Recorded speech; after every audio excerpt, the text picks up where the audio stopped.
Well, the Prime Minister tweeted earlier in the day that Lord Ram is the faith of India and the foundation of India. He said, first Ram Navami after Pran Pratishtha in Ayodhya was a generational milestone, merging centuries of devotion with a new era of hope and progress. He said this is a day crores of people waited and sacrificed for. On the other hand, the opposition also reacted. Leaders wished people on the occasion of Ram Navami, including Rahul Gandhi, Mamata Banerjee, but some like Jairam Ramesh laced their tweets, their reactions with politics. Jairam Ramesh fired the Vyapari of Ram Jai at BJP. He was rebutted by former Congress leader Acharya Pramod Krishnam, who hailed the Prime Minister and credited him on Ram Navami. Samajwadi Party's Ram Gopal Yadav also attacked the BJP, saying Ram Navami wasn't anyone's property and that Ram Mandir was incomplete. The AAP, on the other hand, has floated a website along the lines of Aap Ka Ram Rajya, and the AAP claims Arvind Kejriwal worked on the very concept of Ram Rajya.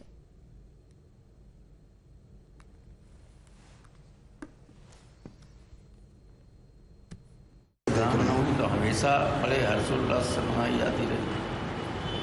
Ramnavami को जो कुछ लोगों ने patent कर लिया है, उनकी बपौती नहीं रामनवमी। रामनवमी करोड़ों लोग हजारों वर्ष से मनाते चले जा रहे हैं और एक राम मंदिर नहीं, हजारों राम मंदिर इस देश में हैं ऑलरेडी। और इसमें तो उन्होंने सब अधूरा प्राण प्रतिष्ठा वगैरह की है। सारे जगतगुरु शंकराचार्य उसके विरोध में थे।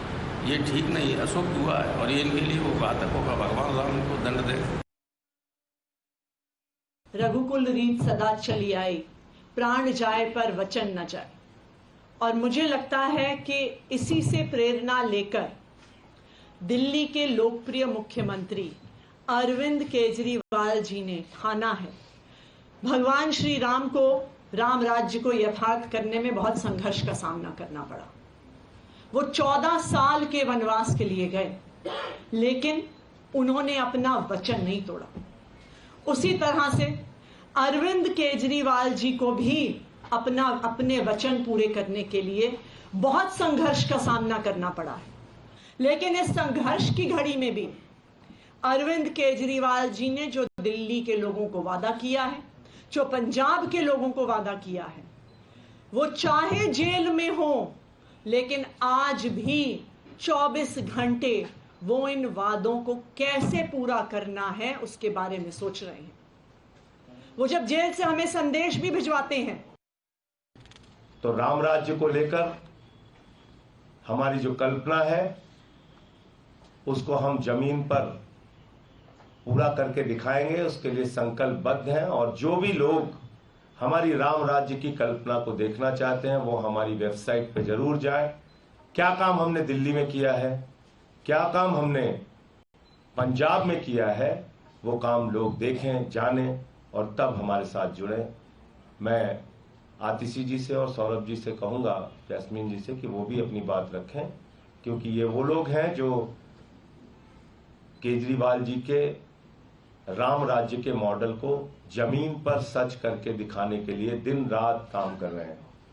So politics continues as far as the issue of Ram Navami is concerned, and it's not new how people, of course, politicians are using the issue of Ram Mandir and Ram Navami as per their own convenience. Aam Aadmi Party talks about a website, claims that Arvind Kejriwal worked on the concept of providing Ram Rajya to the people of not just the national capital, but like Sanjay Singh said, in Punjab as well. The Congress Party, along with wishing the people on the occasion of Ram Navami, is also taking a jibe at the Bharatiya Janata Party, calling BJP leaders Vyapari.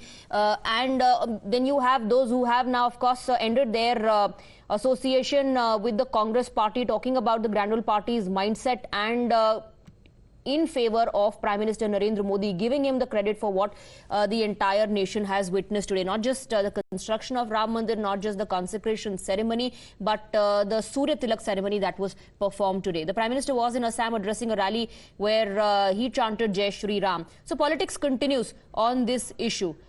Kane sir, your dinner. On a tile? Arey, it's antibacterial. Scratch resistant also. The plates? Kane bhai, it's a tile ad. IM Plus technology से बने world class tiles. Tile हो तो simple हो।